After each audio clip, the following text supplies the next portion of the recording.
You think you chose your ambition. You didn't. Your ambition chose you. And once it chooses you, it rarely lets go. Because ambition is not just a goal. It is an identity.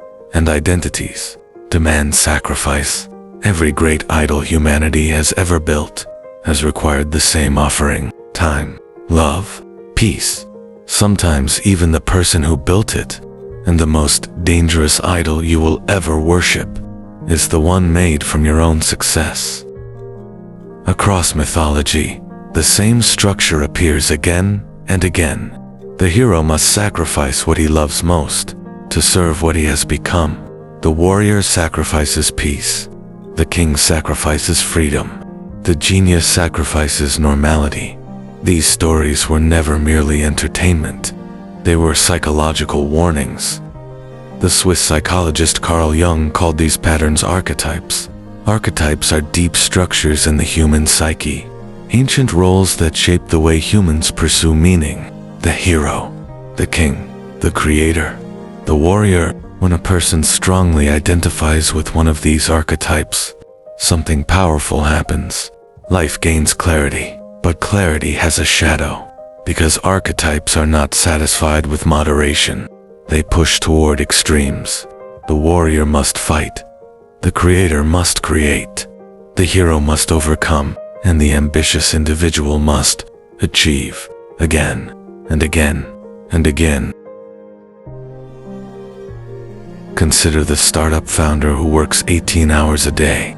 At first, the sacrifice feels temporary, just a few years, just until the company succeeds. But the company grows, and the identity grows with it. Now he is not simply a person building a company.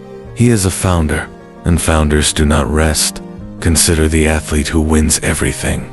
The medals arrive, the applause becomes deafening, but the moment competition stops, a strange emptiness appears. Because without the arena, who is he? Or the executive who has spent decades climbing the hierarchy of power? Every promotion brings status, more influence, more recognition. But one day he realizes something unsettling. He no longer knows who he is outside the title. These are not tragic accidents. They are predictable outcomes. The mathematics of unchecked ambition. Because when identity fuses with achievement, achievement must never stop. The idol must remain alive, and idols require offerings. The first sacrifice is always time. Late nights, missed weekends, conversations postponed until after things calm down. At this stage, the cost still feels manageable. Time is elastic. It can be stretched, rearranged, recovered later. Then ambition asks for something slightly more valuable. Relationships, friends who slowly drift away, partners who learn to compete with your schedule, moments that cannot be repeated. But the idol is still hungry. So the next offering is health. Sleep becomes optional. Stress becomes normal. The body adapts until it doesn't. But none of these sacrifices are the most dangerous. The most dangerous sacrifice arrives quietly, and almost no one talks about it. Eventually, ambition begins to take something deeper. Your capacity to feel, not immediately, gradually. Success begins to feel normal. Victories that once felt electric now register as routine. The brain adapts. The nervous system recalibrates. What once felt extraordinary becomes the new baseline. So the ambition grows. Bigger goals, bigger risks, bigger stakes. But internally, something strange begins to happen. The emotional range narrows. Joy becomes brief. Peace becomes unfamiliar. Rest feels uncomfortable. And in quiet moments, when the noise of achievement disappears, a feeling emerges that many high performers secretly recognize. Numbness, not failure, not sadness, something stranger. Emptiness at the peak, because the idol has taken almost everything except the realization. At some point, a person may look at the life they built and notice something unsettling. The achievements are real. The success is real. The recognition is real, but the person experiencing it feels distant, as if watching someone else's life, because somewhere along the path, the original reason for pursuing ambition disappeared, and only the identity remained. You are no longer chasing a dream, you are maintaining an idol, and idols cannot be allowed to weaken. They must be fed constantly.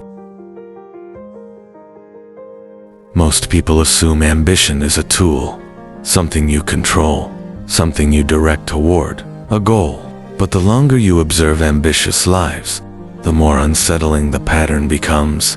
Ambition does not behave like a tool. It behaves like an organism, something that grows, something that feeds, something that quietly reorganizes a human life around its own survival. At first, you think you are using ambition to build something meaningful, but slowly, the structure reverses.